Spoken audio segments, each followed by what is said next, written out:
Hi everyone. As most of you already know, last September, my good friend Stephen White and myself, with your amazing help, managed to raise money to buy and then personally deliver a medical 4x4 evacuation vehicle to Ukraine. And we're asking for your help once again, if you can give it. These vehicles are absolutely crucial to the Ukrainians in saving both civilian and military lives. They use as medical evacuations and as ambulances when we get them out there. And I'm going to explain exactly what we do and why we do it in the rest of this video. But today of all days, I think it's particularly important to remember the Ukrainians. It's 3 years today since the major Russian invasion of their country. And with all the political noise that's going on at the moment, I think it's especially important just to make sure they know that we haven't forgotten about them. And whatever else has been said in the press and in the news, there are people across Europe and across the world that want to help. So what is it that we do exactly? Well, we raise money here in the UK with the help of Drive in Ukraine, who really organise all of this. And then we purchase either 4x4 vehicles or ex-ambulances or vans, which are later converted into ambulances in Ukraine. And we drive them over there, deliver them to the volunteer workshop in Lviv in Ukraine. There they have any last-minute alterations and conversions done to them by the team of professionals and volunteers in the workshop. And then they're delivered out to the often military units where they're going to be used as ambulances and life-saving vehicles. These aren't machines of war.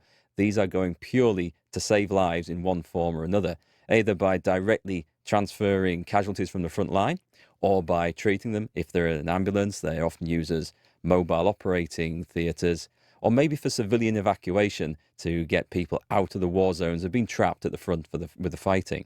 The 4x4s are especially important because they can go places where the larger ambulances cannot go to get casualties out, just because of either the state of the damaged roads or the state of the countryside, which is often wet and boggy at certain times of the year. They just need tough off-road vehicles so they can evacuate casualties quickly to get them back to an aid station where their lives may be saved. And I can say with 100% certainty that there are Ukrainians only alive today because of the vehicles that we've taken over with Driving Ukraine, and because of your help in getting them there and funding them. So not only do we take the vehicles over, we make sure they're prepared and they've got the right tyres and serviced and are functional before we take them. And we fill them full of donated medical aid as well, which has been another awesome thing that local businesses and people around here have got together and given equipment, medical gear, and all sorts of other stuff that will save lives in Ukraine.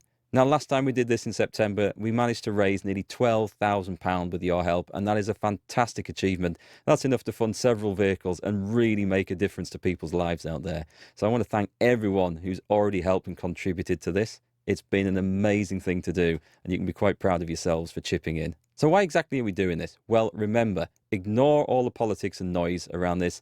This is a life-saving humanitarian mission. These vehicles save lives. So no matter what you think about the war, the causes of, anything else and the politics around it, remember, this is about keeping people alive. And if Ukrainians can't rely on other governments and politicians to help as fast as they need it, they can rely on small groups of people like us who are determined to make a difference and want to help. And I think on today of all days, on the 3rd-year anniversary of the start of the major invasion, it's really important to make sure that Ukrainians know we haven't forgotten them.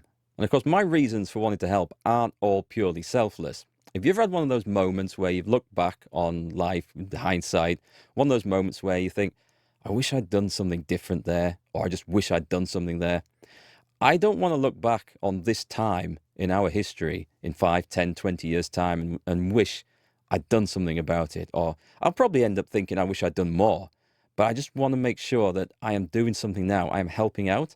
So I don't regret things for the rest of my life where I could have made a difference, but didn't. So if you'd like to help, how can you help? Well, of course, you can visit the donation page. You can add something, even if it's just the value of a cup of coffee, anything at all. If enough of us all chip in and help, that'll be absolutely amazing. It'll get us over the line for what we need for our goals to fund more vehicles in the future as well. And if you can't afford to do that, I totally understand. Life is expensive at the moment. Life isn't easy. But perhaps then you could share our link or share this video with your friends and colleagues, businesses, work, anywhere like that, social media, forums, Reddit, Discord. Do ask permission before sharing, though. Just don't go in and spam it. It is polite after all. And it's awesome if you then find people who feel the same way as you do about this, because you'll have someone who's more likely to support us. But share the link. You never know. One person I know quite well shared our story with a popular YouTuber, and that YouTuber then put it to their community. And that one person's action from that initial share brought in around about £1,000 worth of fundraising. That was awesome. So just do tell people who you think might like to hear this. You never know who's listening and how much help might come as a result. And even small actions can end up with great results. So once again, folks, I want to thank everyone so much for everything they've done to help with this so far, and everyone who's chipped in, contributed, shared, and just basically got behind us with this project. By helping us out, you know you've been a part of something really important too. So for more information, just check out the link below or scan the QR code, check out our fundraising page, and thanks once again for everything.